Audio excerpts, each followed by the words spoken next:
ভালো ফলাফল দেখা যাচ্ছে। খুব ভালো লাগলো। খুব ভালো আছে। ভালো ফলাফল হয়েছে। এখন অনেক ভালো আছে।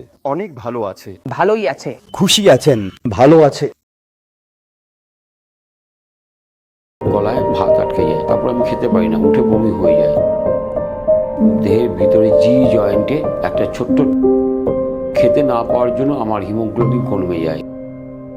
আমার নাম প্রশান্ত গাঙ্গুলি। আমার অ্যাড্রেস নর্থ চব্বিশ পরগনা, ইসাপুর, পিএস নওপাড়া। আমার এজ 58+। আমার 2023 সালে 17ই সেপ্টেম্বর দুপুরবেলা খেতে বসে গলায় ভাত আটকে যায়, তারপর আমি খেতে পারি না, উঠে বমি হয়ে যায়। তারপর থেকে আমার এই সিমটমটা দেখা যায় যে ধীরে ধীরে আমার খাবারটা কমে আসছে, খেতে গেলে গলায় আটকে যাচ্ছে। 2023-এর শেষে ডিসেম্বরে আমি ভেলোর চলে যাই। ভেলোরে গিয়ে দেখাই, ওরা দেখে ট্রিটমেন্ট করে, দেখে বলে আমার দেহের ভিতরে জি জয়েন্টে একটা ছোট্ট টিউমার আছে, যে টিউমারটা জন্য আমার এখানে অবস্ট্রাকশন হচ্ছে, আমি খেতে পারছি না। তখন তারা কিছু ট্রিটমেন্ট করে এবং খেতে না পাওয়ার জন্য আমার হিমোগ্লোবিন কমে যায়, হিমোগ্লোবিন চলে আসে 6।